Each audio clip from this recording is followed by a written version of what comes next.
ఇక కాంగ్రెస్ పాలనలో గ్రామాలు అస్తవ్యస్తంగా మారాయని ఒప్పుకున్న ఎమ్మెల్యే కడియం శ్రీహరి ఒప్పుకున్నారు.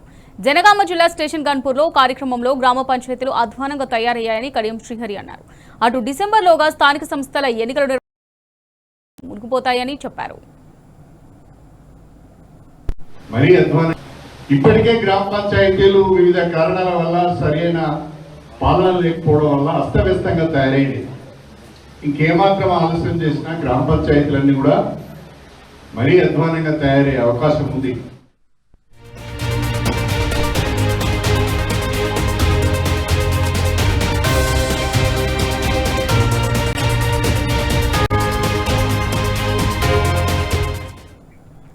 రైట్గా దీనికి సంబంధించి మరిన్ని డీటెయిల్స్ మా రిపోర్టర్ రవికాంత్ అందిస్తారు. రవికాంత్, మరి డిసెంబర్లోగా స్థానిక సంస్థల ఎన్నికలు నిర్వహించకపోతే కేంద్ర నిధులు మునిగిపోతాయని కడియం శ్రీహరి చెప్పడం జరిగింది. మరి స్టేట్మెంట్ కి సంబంధించి పూర్తి డీటెయిల్స్ ఏ విధంగా ఉన్నాయి?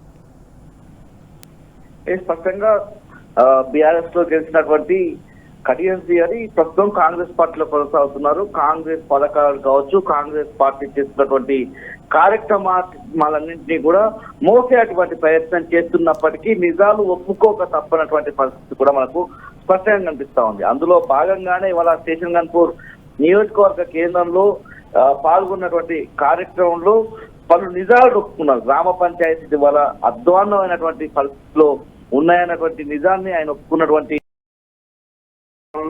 గ్రామాలు అస్తవ్యస్తంగా మారాయన్నటువంటి విషయాన్ని కూడా ఆయన ఒప్పుకున్న పరిస్థితి కనిపిస్తా ఉంది. డిసెంబర్ 15లోగా స్థానిక సంస్థల ఎన్నికలు నిర్వహించకపోతే కేంద్ర ప్రభుత్వం నుంచి వచ్చే నిధులు మురిగిపోతాయనే విధంగా కూడా ఆయన వ్యాఖ్యానించినటువంటి సందర్భం కనిపిస్తా ఉంది. అంటే కాంగ్రెస్ పాలనలో గ్రామాలు ఇవాళ ఎంత అధ్వానమైనటువంటి పరిస్థితులు ఉన్నాయి, ఎంత అస్తవ్యస్తంగా మారాయో మనం అర్థం చేసుకోవాల్సి ఉంటుంది. పూర్తిగా మనం చూసినట్టయితే 2023 డిసెంబర్లో కాంగ్రెస్ ప్రభుత్వం ఏర్పడింది. అంటే అంతకు ముందు ఆగస్టు నెల వరకు ఏదైతే అంతకుముందు బీఆర్ఎస్ ప్రభుత్వం కొనసాగింది. అయితే ఆగస్టు తర్వాత నుంచి ఈ నిధులన్నీ కూడా రాష్ట్ర ప్రభుత్వానికి సంబంధించిన నిధులు ఆగిపోయినటువంటి పరిస్థితి. అప్పటికే ఎన్నికల కోడ్ కావచ్చు, ఎన్నికల ప్రక్రియ మొదలు అయినటువంటి సందర్భం. బీఆర్ఎస్ ప్రభుత్వం ఉన్నంత కాలం ఏదైతే గ్రామాలకు సంబంధించి ఇవాళ పల్లెలే దేశానికి పట్టుగొమ్మలు అనే విధంగా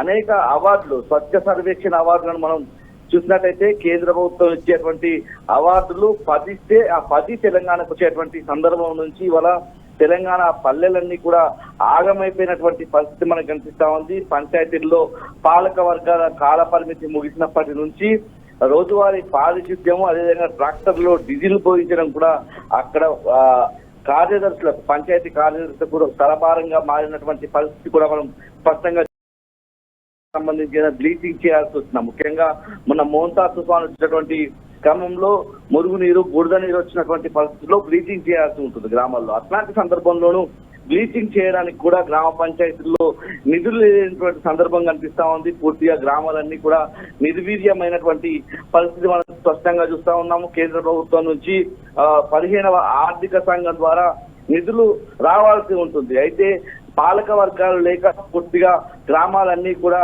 పరగేసినటువంటి పరిస్థితి, అనారోగ్యం పాలవుతున్నటువంటి పరిస్థితి. ఎందుకంటే పారిశుద్ధ్యం లోపించడం వల్ల గ్రామాల్లో ఉన్నటువంటి ప్రజలు అనారోగ్యం పాలవుతున్నటువంటి సందర్భం కూడా మనం స్పష్టంగా ఎక్కడికక్కడ చూస్తా ఉన్నాం. మనం ఉమ్మడి వరంగల్ జిల్లా మనం చూసినట్టయితే 75 మండలాలకు సంబంధించి 1788 గ్రామ పంచాయతీలు ఉంటాయి. అన్ని గ్రామాల్లో కూడా ఇదే అధ్వాన్నమైనటువంటి స్థితి కనిపిస్తా ఉంది. ఇంత గ్రామాలన్నీ కూడా కంపు కొడుతున్నటువంటి వాతావరణంలో మనం అర్థం చేసుకోవాల్సి ఉంటుంది. పూర్తిగా కేంద్ర ప్రభుత్వం నుంచి గ్రామ పంచాయతీలకు 10 నుంచి 15 లక్షల రూపాయల నిధులు వస్తూ ఉంటాయి. అయితే పూర్తి స్థాయిలో ఇవన్నీ ఆగిపోవడం వల్ల ఏ గ్రామం చూసినా కూడా ఇవాళ అధ్వానంగా మారిన పరిస్థితి. అందుకు ఇవాళ కడియం శ్రీహరి చేసినటువంటి వ్యాఖ్యలు నిదర్శనంగా మారుతా ఉన్నాయి. రాష్ట్ర ప్రభుత్వం గ్రామాల మీద ఉన్నటువంటి శ్రద్ధకు నిదర్శనంగా మారుతా ఉన్నాయి. ఇప్పటికైనా గ్రామ పంచాయతీ ఎన్నికలను పెట్టాల్సినటువంటి అనివార్యత కనిపిస్తోంది. Right, thank you Ravikanth.